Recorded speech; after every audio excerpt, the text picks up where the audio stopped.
Good morning everyone. I hope आप सभी अच्छे होंगे और अपनी लाइफ एंजॉय कर रहे होंगे। तो अभी तक के जर्नी में मैंने आपको बताया एक पीएचडी एप्लीकेशन के लिए क्या-क्या चीज़ों की रिक्वायरमेंट होती है, जैसे एक रिसर्च ओरिएंटेड रिज्यूमे, दूसरा letter of recommendation, third statement of purpose. और आज मैं आपको बताने जा रहा हूँ कि कवर लेटर होता क्या है और इसकी रिक्वायरमेंट क्यों पड़ती है। सो आज मैं आपको फोर्थ डॉक्यूमेंट कवर लेटर के बारे में बताने जा रहा हूँ। तो कवर लेटर एसओपी से थोड़ा डिफरेंट होता है। स्टेटमेंट ऑफ पर्पस में आप एक फुल लेंथ हिस्से लिखते हो, लाइक फ्रॉम आप अपने बिगिनिंग से लेकर आप अपने लास्ट एकेडमिक क्वालिफिकेशंस तक, और आप अपनी सारी अचीवमेंट्स बताते हो कि मैंने ये चीज़ें अचीव की है, इतनी सॉफ्टवेयर स्किल्स डेवलप करी है और मैं इतनी सारी रिसर्च में इन्वॉल्व था, तो मैं इन डेप्थ नॉलेज उस फील्ड का ले रखा हूँ। लेकिन स्टेटमेंट ऑफ पर्पस क्या होता है, एक शॉर्ट एंड फॉर्म होता है। इसमें आप थोड़ा-सा अपना एकेडमिक क्वालिफिकेशन बताओगे, आप इसमें थोड़ा-सा अपना प्रीवियस काम बताओगे और आप बताओगे कि आप क्यों एलिजिबल हो एक पीएचडी पोजीशन के लिए। ओके, तो स्टेटमेंट ऑफ पर्पस 2, 3, 4 पेज का भी हो सकता है, लेकिन कवर लेटर सिंगल पेज का होता है। और आप कवर लेटर किसी ऑर्गेनाइजेशन को लिखते हो, लाइक किसी लैब ने एक पीएचडी पोजीशन निकाला, तो आप उस लैब को एक कवर लेटर लिखोगे कि मैं इस पर्टिकुलर पोजीशन के लिए उस पोजीशन का टाइटल डालोगे आप कि मैं इस पर्टिकुलर पोजीशन के लिए एलिजिबल हूँ, और फिर आप अपना थोड़ा ब्रीफ डिस्क्रिप्शन दोगे अपने बारे में। ठीक है, तो चलिए आज आपको बताते हैं कवर लेटर बनाते कैसे हैं। तो मैंने अपनी पीएचडी एप्लीकेशन के टाइम ऐसा टेम्पलेट बनाया था।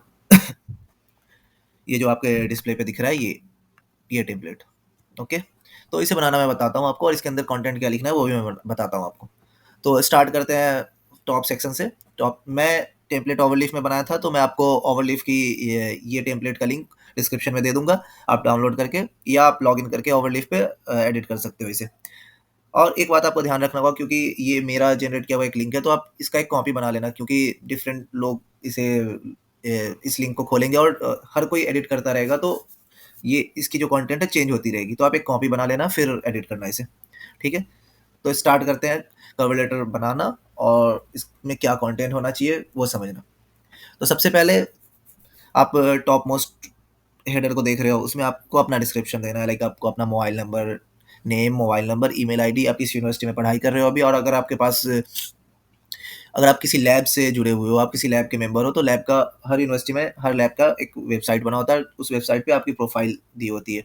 तो आप अपने प्रोफाइल का लिंक यहाँ डाल सकते हो कि कोई भी प्रोफेसर या कोई लैब जहाँ आप अप्लाई कर रहे हो, वो एक सिंपल क्लिक करके आपकी प्रोफाइल जाकर वहाँ से देख सके।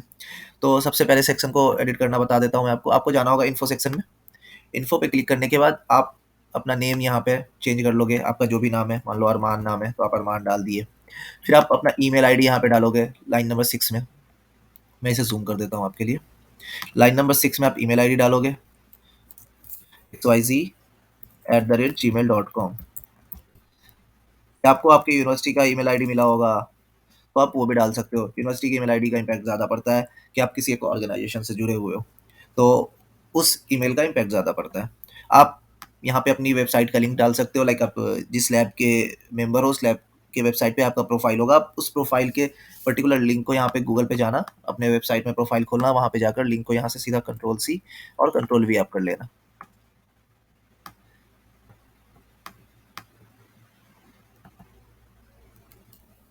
इसी करके फिर आप अपना मोबाइल नंबर यहाँ प्रोवाइड कर सकते हो, +91, और फिर आप अपना मोबाइल नंबर दे सकते हो कि ये मेरा मोबाइल नंबर है, जो भी आपका मोबाइल नंबर हो। उसके बाद आप किस यूनिवर्सिटी में पढ़ाई कर रहे हो, लाइक आप किसी university Indian Institute of technology में पढ़ाई कर रहे हो, तो आप आईआईटी और उसके आगे उसके सिटी का नाम जो भी होता है, IIT Delhi, IIT Bombay, IIT Kanpur लगा सकते हो। आप अपना इंडिया लिख सकते हो। अगर इंडिया के बाहर आप पढ़ाई कर रहे हो, तो उसके अकॉर्डिंग आप लिख सकते हो यूनिवर्सिटी का नाम, जो भी आपकी यूनिवर्सिटी का नाम है। उसके बाद आप किस प्रोफेसर को अप्लाई कर रहे हो, लाइक किसी एक पर्टिकुलर प्रोफेसर ने पोजीशन हायरिंग पोजीशन रिलीज किया है, तो आप उस प्रोफेसर को लिख सकते हो कि डॉक्टर, और फिर उनका फुल नेम। या किसी एक लैब ने पोजीशन निकाला है, तो आप लिख सकते हो लैब का नाम।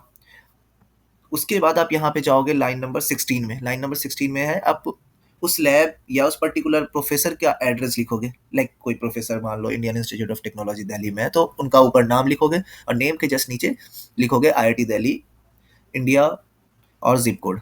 ओके, उसके बाद ये है, आप डियर सर, डियर सर आपको यहाँ पे यूज हो सकता है। ठीक है, कि आप उन्हें ग्रीट कर रहे हो कि मैं अपनी बातें बता रहा हूँ, तो स्टार्ट कर रहे हो आप डियर सर से। ठीक है, उसके बाद आपका जब आपका इन्फो कंटेंट कंप्लीट हो गया तो आप जाओगे बॉडी में। बॉडी में आप अपनी स्टोरी को लिखोगे। तो स्टार्ट करते हैं फर्स्ट पैराग्राफ से। मैंने अपने कवर लेटर में 3 पैराग्राफ डाल रखा है। तो फर्स्ट पैराग्राफ से स्टार्ट करते हैं। मैंने अपने फर्स्ट पैराग्राफ में लिख रखा है, I am writing to apply for the doctor fellow post in. अब जो पोजीशन है आपका, लाइक एक पर्टिकुलर टाइटल होता है किसी भी पोजीशन का, तो वो टाइटल आपको यहाँ पे डालना है। ठीक है, ये इन्वर्टेड कॉमा के अंदर टाइटल को आपको डालना है। डन है। उसके बाद मैं लिख रहा हूँ कि I am a masters student at my my current lab. मैं अपना करंट लैब बताऊंगा कि मैं इस लैब में वर्क कर रहा हूँ। मेरे स्कूल का नाम मैं लिखूंगा school of civil and environmental engineering. मैं यूनिवर्सिटी का नाम लिखूंगा Indian Institute of Technology Mandi. ठीक है, हिमाचल प्रदेश, इंडिया। ओके। उसके बाद I will be submitting my dissertation by June. ये आप लिख भी सकते हो, नहीं भी लिख सकते हो। चीज़ को स्पेसिफाई करने का मतलब ये होता है कि आप उन्हें मेक श्योर कर रहे हो कि आप जून 2023 या जून 2024 तक फ्री हो जाओगे। सो वो आपको एक पोजीशन देंगे और आप जुलाई अगस्त से उनके साथ काम स्टार्ट कर सकते हो। ठीक है, तो एक बहुत शॉर्ट एंड ब्रीफ डिस्क्रिप्शन मैंने अपने बारे में दे दिया कि मैं इस यूनिवर्सिटी में पढ़ाई कर रहा हूँ और मेरा डिसर्टेशन सबमिट 2023 जून तक हो जाएगा। उसके बाद अब आप बताओगे, सेकेंड पैराग्राफ में मैंने लिखा है अपने काम के बारे में कि मैंने काम क्या किया है। लाइक मैं एक पोजीशन के लिए अप्लाई कर रहा हूँ, तो उस पोजीशन की जो रिक्वायरमेंट है उसे मैं फुलफिल कर भी पा रहा हूँ या नहीं। तो इसलिए मैं अपना काम बता रहा हूँ कि मैं मास्टर्स में एक प्रोफेसर के अंडर काम कर रहा हूँ और मैं इस पर्टिकुलर डोमेन में काम कर रहा हूँ, और उस डोमेन में काम करते करते मैंने क्या क्या नॉलेज गेन किया, क्या क्या स्किल्स मैंने डेवलप करी। तो ये मैं सेकेंड पैराग्राफ में ये चीज़ बता रहा हूँ। तो आप ये स्टोरी पढ़ लेना और आप अपने अकॉर्डिंग इस स्टोरी को मॉडिफाई कर लेना, आप अपने स्किल और अपने previous past experience, research experience के अकॉर्डिंग। ठीक है। फिर लास्ट पैराग्राफ में मैं बता रहा हूँ अपने बारे में कि मैं बिलीव करता हूँ कि मैं स्ट्रॉन्ग कैंडिडेट हूँ इस पोजीशन के लिए। ठीक है। और उसके बाद आप बताओगे कि मैं अपना एक रिज्यूमे अटैच कर रहा हूँ। आप मेरे रिज्यूमे को जाकर देख सकते हो कि मैंने क्या क्या अचीव किया है और क्या क्या काम कर रखा है मैं अभी तक। उसके बाद लास्ट में आप एक शॉर्ट नोट्स लिख सकते हो कि I would love to discuss my further research ideas to align them with the projects need under you.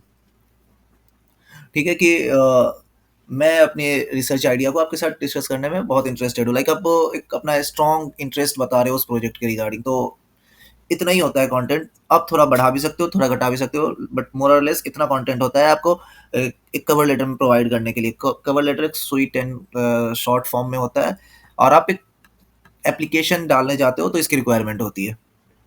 तो चलिए, आज के लिए बस इतना ही। फिर मिलते हैं नेक्स्ट टाइम किसी और न्यू टॉपिक पे। आपको अगर मेरा काम पसंद आता है तो प्लीज़ चैनल को सब्सक्राइब करें, वीडियोस को लाइक एंड शेयर करें, सो दैट मैं इसी तरह का कंटेंट बनाता रहूं और आपकी हेल्प करता रहूं। Thank you very much.